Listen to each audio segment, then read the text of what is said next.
ओम नमः शिवाय दोस्तों। तो स्वागत है आप सभी का हमारे नए वीडियो में। आज हम आपको केदारनाथ हेलीकॉप्टर यात्रा से रिलेटेड उत्तराखंड सरकार द्वारा दिए गए अपडेट्स की जानकारी देंगे। फ्रेंड्स, जैसा कि आप जानते हैं केदारनाथ यात्रा के दर्शन 25 अप्रैल 2023 से शुरू होने वाले हैं और यात्री यहाँ दर्शनों के लिए पैदल, घोड़े, पालकी और हेलीकॉप्टर से यात्रा करना पसंद करते हैं। हेलीकॉप्टर यात्रा यहाँ पे हमेशा से डिमांड में रहती है फ्रेंड्स, और यहाँ पे स्केर्सिटी बनी रहती है। इससे रिलेटेड मैं आपको कुछ ज़रूरी इन्फॉर्मेशन आपसे शेयर करना चाह रहा था। फ्रेंड्स, वीडियो के अंत तक आप जरूर बने रहें। इसमें आपको सारे अपडेट्स मिल जाएंगे जो भी केदारनाथ यात्रा हेलीकॉप्टर यात्रा से रिलेटेड होंगे। फ्रेंड्स, वीडियो स्टार्ट करने से पहले हम आपको थोड़ा सा ब्रीफिंग कर देते हैं कि इस वीडियो के अंदर हम किस बारे में बात कर रहे हैं। तो हम आपको हेलीकॉप्टर से केदारनाथ यात्रा के बारे में सभी जानकारी मुहैया कराएंगे। सबसे पहले हम आपको बुकिंग के बारे में बताएंगे कि वो कब स्टार्ट हो रही है। उसके बाद आपको रजिस्ट्रेशन प्रोसीजर के बारे में बताएंगे कि वो कैसे रजिस्ट्रेशन आपको करना है। फिर आपको बुकिंग प्रोसीजर के बारे में बताएंगे। फिर आपको हेलीकॉप्टर ऑपरेटर कंपनीज के बारे में थोड़ी सी जानकारी देंगे। राउंड ट्रिप फेयर के बारे में आपको फिर बताएंगे। रिफंड क्राइटेरिया समझाएंगे। चाइल्ड टिकट पॉलिसी के बारे में थोड़ा बताएंगे। फिर आपको हम वेट क्राइटेरिया ऑफ पैसेंजर्स के बारे में बताएंगे। डिस्टेंस फ्रॉम हेलीपैड टू मंदिर जी, कितना आपको चलना पड़ेगा, कितनी देर लगेगी, इसके बारे में थोड़ी जानकारी देंगे आपको। और लास्ट में आपको डूज एंड डोंट्स, किन चीज़ों का आपको ध्यान रखना है वहाँ पर, ये सबसे ज़्यादा इंपॉर्टेंट है। इसको आप बहुत ध्यान से सुनिएगा, इसको बिल्कुल मिस मत कीजिएगा। सबसे पहले जो मोस्ट इम्पॉर्टेंट है आपको केदारनाथ यात्रा करने के लिए वो है रजिस्ट्रेशन। चाहे आप पैदल यात्री हैं, चाहे आप हेलीकॉप्टर से करें, चाहे आप किसी भी तरीके से यात्रा करें, आपको सबसे पहले रजिस्ट्रेशन कराना है। रजिस्ट्रेशन कराने के लिए आप वेबसाइट नोट कर लीजिए, registration@touristcare.uk.gov.in। साइट का नाम आप स्क्रीन पे भी देख रहे होंगे और मैं नीचे डिस्क्रिप्शन लिंक में भी डाल रहा हूँ। रजिस्ट्रेशन कराने के बाद ही आप हेलीकॉप्टर सर्विस को बुक करा पाएंगे फ्रेंड्स। ये हम आपको बता दें फ्रेंड्स कि रजिस्ट्रेशन कराने के बाद आपको एक QR कोड अलॉट होगा जो कि आपके मोबाइल ऐप के अंदर आप स्क्रीनशॉट ले सकते हैं, या फिर एक रजिस्ट्रेशन लेटर आपको डाउनलोड करना पड़ेगा जिसका आप प्रिंट आउट भी निकाल सकते हैं।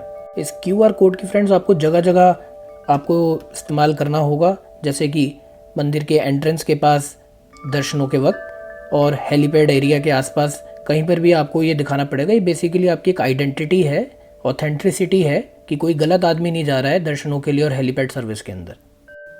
रजिस्ट्रेशन कराने के बाद आपको एक सेपरेट वेबसाइट पे जाना है जिसका नाम है www.heliyatra.irctc.co.in। वेबसाइट का नाम आप स्क्रीन पे भी देख रहे हैं और मैं नीचे डिस्क्रिप्शन लिंक में भी डाल दूंगा। हेली सर्विस बुकिंग कराने के लिए फ्रेंड्स काफ़ी टाइम से यात्री वेट कर रहे हैं। पहले इसके लिए डेट 31 मार्च की दी गई थी, उसके बाद 6 अप्रैल की दी गई और अब फाइनली 8 अप्रैल की इसको फिक्स की गई है। इस नई वेबसाइट में ज़रूरी अपडेट्स चल रहे थे और अब सारे अपडेट्स उन्होंने ऑलमोस्ट कंप्लीट कर लिए हैं। 8 तारीख तक और कंप्लीट हो जाएंगे, जितने थोड़े बहुत अपडेट्स डालने रह गए हैं। फ्रेंड्स, हेलीकॉप्टर बुकिंग का टाइम 8 अप्रैल 2023 दोपहर 12 बजे शुरू होगा। आप नोट कर लीजिए, 8 अप्रैल 2023 12 बजे दोपहर के। उससे पहले अगर आप ट्राई करेंगे तो यह काम नहीं करेगा। 12 बजे का टाइम ही निर्धारित किया गया है। पहले फेज़ के अंदर जो जर्नी डेट है 25 अप्रैल 2023 से लेकर 30 अप्रैल 2023 के लिए ही हेलीकॉप्टर बुकिंग खोली जा रही है। 30 अप्रैल के बाद होने वाली यात्राओं के लिए अभी डेट इन्होंने कंफर्म नहीं करी है, वो आपको मई में बताएंगे। मेरी राय ये है, जो यात्री 30 अप्रैल के बाद जर्नी कर रहे हैं वो टाइम टू टाइम साइट को देखते रहें, जिससे कि आपको सारी अपडेट्स वहाँ से भी मिलती रहें। इस बार फ्रेंड्स 8 ऑपरेटर कंपनीज हैं जिनको परमिशन मिली है हेलीकॉप्टर्स फ्लाई करने की। के नाम है Aryan aviation private limited, trans Bharat aviation private limited, Pawan Hans limited, Kestrel aviation private limited, Thumbai aviation private limited, global Vectra heli corp limited, Himalayan heli services private limited, aero aircraft sales and charter private limited. इस बार 2023 के fears पर नज़र डालते हैं friends. जैसा कि आप जानते हैं कि फेयर्स हमेशा एज़ पर द सेक्टर होता है, एज़ पर द रूट होता है।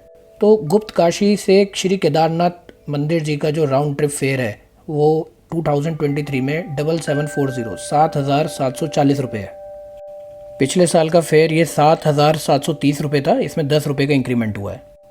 अगला रूट फाटा से श्री केदारनाथ जी मंदिर का, इसका फेयर है 5500 5,500 रुपये।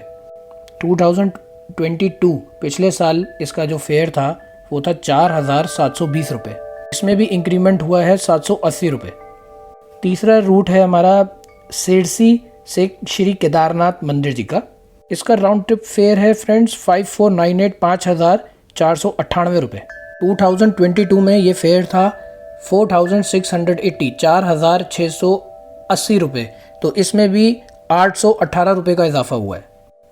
अब रिफंड क्राइटेरिया के ऊपर थोड़ी नज़र डालते हैं friends. Due to any reason ticket book होने के बाद किसी भी कारणवश अगर आपको कैंसिलेशन करवानी पड़ती है तो उसका रिफंड प्रोसीजर मैं आपको बता रहा हूँ, ये आप नोट कर लीजिए।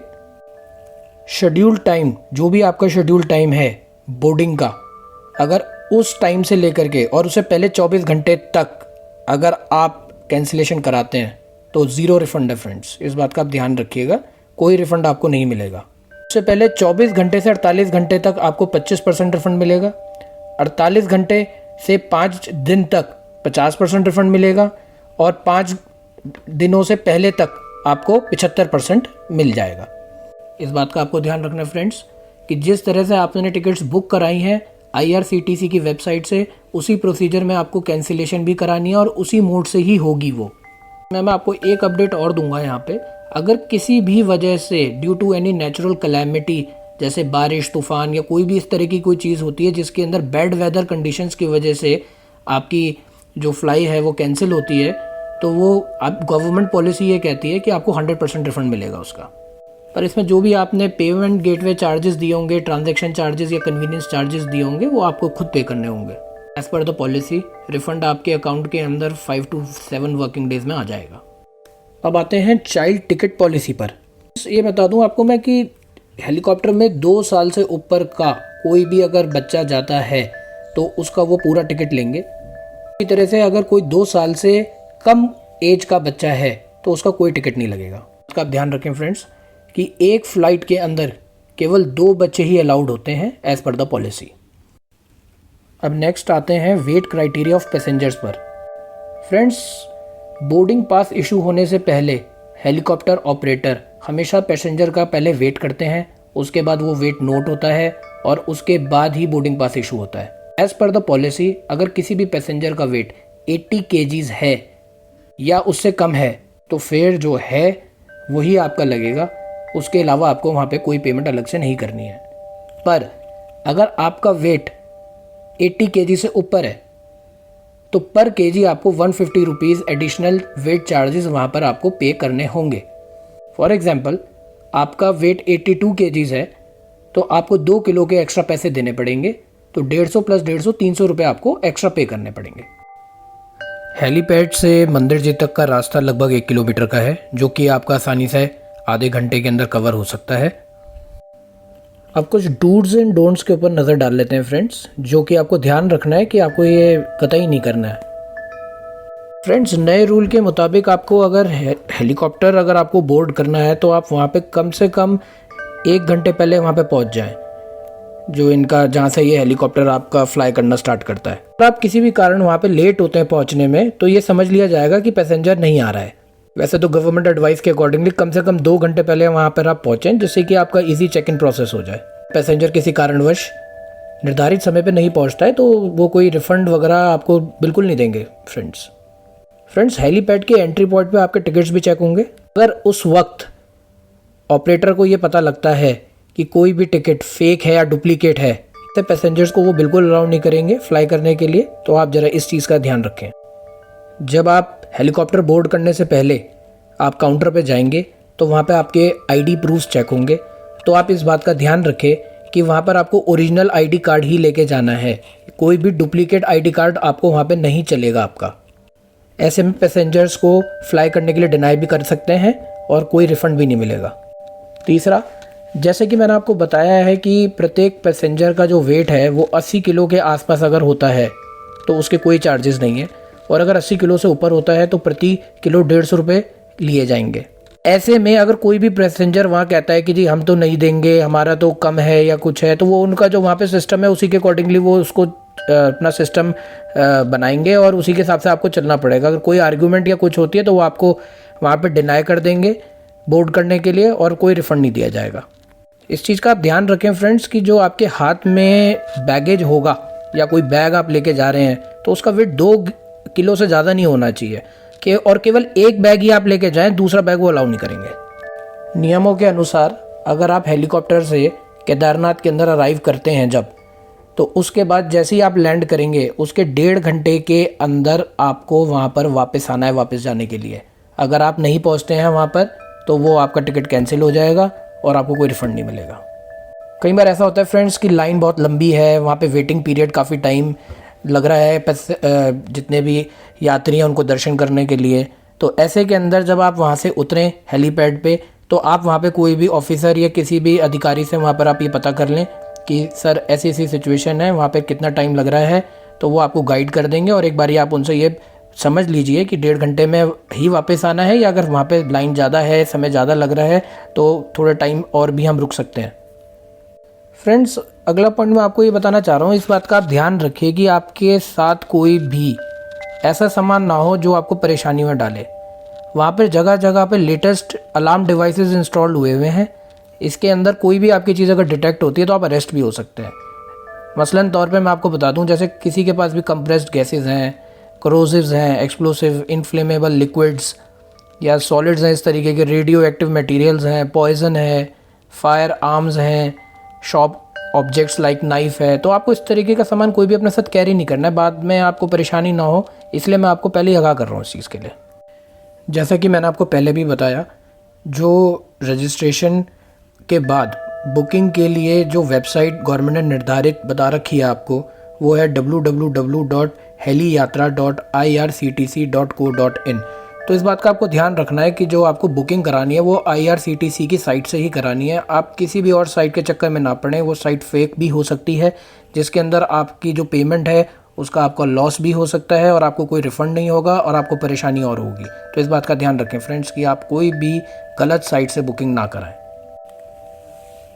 मैं आपको सबसे अहम बात एक और बता दूं फ्रेंड्स कि बुकिंग से पहले रजिस्ट्रेशन आपको कराना ही कराना है। अगर आप बिना रजिस्ट्रेशन कराए बुकिंग कराते हैं किसी वजह से तो वैसे तो वो होगी ही नहीं वेबसाइट से, लेकिन अगर आप किसी भी और तरीके से आप उसको करा भी लेते हैं तो वो आपकी वैलिड नहीं मानी जाएगी। रजिस्ट्रेशन प्रोसेस बहुत ज़्यादा इंपॉर्टेंट है, आप इसका खास ध्यान रखें। जो टिकट आप लेके जाते हैं फ्रेंड्स बोर्डिंग पास के लिए हेलीकॉप्टर के, वो आप इस बात का ध्यान रखें कि आप किसी भी तरीके का स्क्रीनशॉट या हाफ प्रिंटेड टिकट ना लेके जाएं। आप प्रॉपर प्रिंटेड टिकट ही लेके जाएं जिसके अंदर इनके बारकोड्स वगैरह सब मेंशन होते हैं, क्योंकि वही बारकोड्स वो स्कैन करते हैं और उसके बाद आपको टिकट अलॉट होता है वहाँ पे बोर्डिंग पास का। तो आप इन चीज़ों से बचें क्योंकि वो अदरवाइज़ आपको डिसअलाउ भी कर सकते हैं फ्लाई करने के लिए। आखिर में मैं आपको एक और चीज़ बताना चाहूँगा फ्रेंड्स, ये जितने भी टिकट्स किसी भी इंडिविजुअल को जो अलॉट होते हैं जो कि रजिस्टर्ड है उसके नाम पे, ये ट्रांसफरेबल नहीं होते हैं। आप बिल्कुल भी ऐसा ना करें कि टिकट तो किसी और ने बुक कराई है और जा कोई और रहा है, तो वैसे आपको दिक्कत आ जाएगी वहाँ पे। वो बिल्कुल अलाउ नहीं करेंगे आपको ऊपर जाना और आपकी यात्रा भी नहीं हो पाएगी। इसी के साथ मैं अपनी वाणी को विराम दूंगा। आशा करता हूँ कि मेरे दिए गए सुझावों और सजेशंस से आप संतुष्ट होंगे। अगर आपको ये वीडियो अच्छी लगी हो तो आप इसे सब्सक्राइब कर सकते हैं और इसको लाइक और शेयर करना ना भूलिए प्लीज़। धन्यवाद। जय हिंद।